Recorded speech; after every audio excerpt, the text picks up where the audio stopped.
Most Americans live in cities.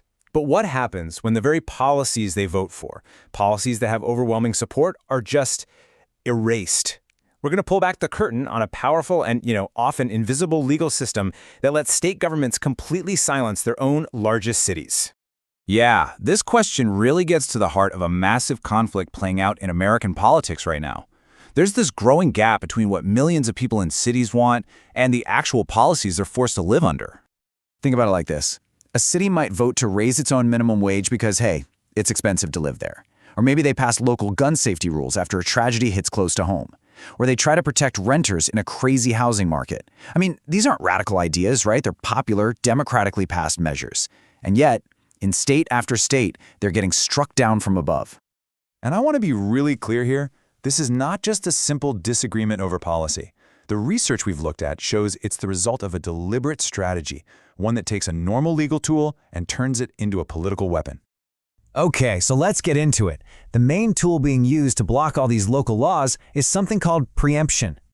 So, state preemption is a legal idea that's actually been around for centuries. And on the surface, it's pretty simple. State law beats local law.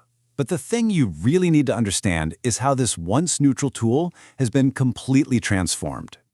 And this is where it gets really interesting. Historically, states used what's called floor preemption. Think of it like setting a minimum standard, like a baseline for clean air, and then cities could go above and beyond that if they wanted to. But the modern strategy? It flips that completely on its head. It uses ceiling preemption. That sets a maximum standard and specifically forbids cities from doing anything more. It basically locks in the lowest common denominator for everyone. But believe it or not, it gets even more aggressive. We're now seeing what experts call punitive preemption. And this isn't just about blocking a law anymore. It's about scaring local officials so they don't even try, by using threats, personal fines, or even withholding state funding. Just look at Florida. The state passed a law that blocks local gun safety rules. But it didn't just stop there. No, it added this little provision where local officials who vote for a law like that can be personally fined up to $5,000. They can even be removed from office. That's not policy, that is straight-up coercion. So the big question is, how on earth do state legislatures get away with using these tools against their own most populated cities? Well, the answer is all about how the maps are drawn. This chart really shows you the power of gerrymandering. It's this process of drawing legislative districts to favor one party over another, and it can lead to some really wild outcomes. So in states like Wisconsin, you can have a situation where one party wins the majority of the total statewide vote, but because of how the district lines are drawn, they actually end up with a minority of seats in the legislature. The party with fewer votes gets to be in charge. And that right there creates the core dynamic we're talking about. You end up with a state legislature that doesn't actually represent the majority of people in the state. Instead, it overrepresents more rural, more conservative areas. And then it gets to write the rules for everybody, including the big, diverse cities that voted overwhelmingly against them. And these laws don't just pop up out of nowhere. A lot of the time, they're coordinated at a national level. This slide lays out what's been called the ALEC pipeline. Groups like the American Legislative Exchange Council, or ALEC, they get funded by corporate interests, and they draft these model bills. These pre-written preemption laws are then handed off to state lawmakers all over the country, who can then introduce nearly identical bills back home. It's like a highly efficient assembly line for overriding local democracy. Okay, so let's talk about the real-world impact of this whole playbook and how it's being used to silence the political voice of our major cities. You just have to look at this quote.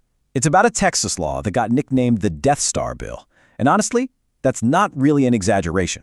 The law, HB 2127, is one of the most sweeping preemption laws ever passed. It was literally designed to wipe out a huge range of local laws all at once.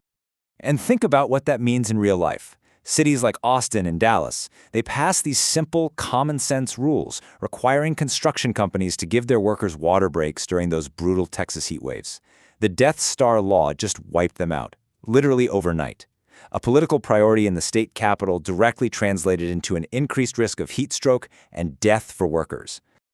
And this pattern, it goes way beyond just labor rules. I mean, look at this. In North Carolina, the state has seized control of county election boards. In Florida, the governor removed a locally elected prosecutor simply because he disagreed with his policies. In Georgia, the state created a system to take over county election boards it doesn't like. And in Mississippi, the state tried to force a new state-controlled court system on the majority black city of Jackson. This is a targeted takeover of the basic machinery of local democracy. So when you add it all up, the impact is just staggering. We're talking about everything from raising wages and managing housing to regulating pollution, holding police accountable, or protecting LGBTQ+ rights. In dozens of states, cities are finding out they're just powerless to act, not because their residents don't want these things, but because they are legally forbidden by the state. The source material we're looking at here argues that what we're seeing isn't just business as usual partisan fighting. It's a fundamental shift in how the government itself works. The analysis in these sources points to a pretty clear blueprint. The goal seems to be lock down power at the state level, where gerrymandering can keep a minority in charge. Then you systematically weaken the state's biggest economic engines and population centers, the cities, to make sure they can never challenge that power. And sometimes you don't even have to read between the lines. They say it right out loud. Check out this quote from an Ohio lawmaker who was voting to block Cleveland from raising its own minimum wage. It perfectly captures how the language gets twisted. The idea of local control is used to justify its exact opposite, total state control. And you can actually see how this strategy has grown and escalated over the past decade or so. Back in the early 2010s, it was all about economic stuff, like wages. Then, in the mid-2010s, it shifted to social and cultural issues like North Carolina's bathroom bill. And now, in the 2020s, it's going after the very structure of democracy itself, taking over election boards, removing elected prosecutors, and getting rid of police oversight. And this is where it gets really concerning.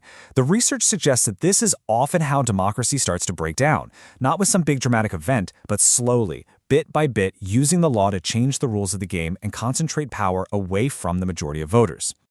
Which, of course, brings us to the fundamental question. This whole thing, it isn't really about one party or one policy. It's about the architecture of power itself. So when legal tools are used to systematically cancel out the will of urban majorities, guaranteeing that a legislative minority can rule indefinitely, what does that mean for the future of democracy?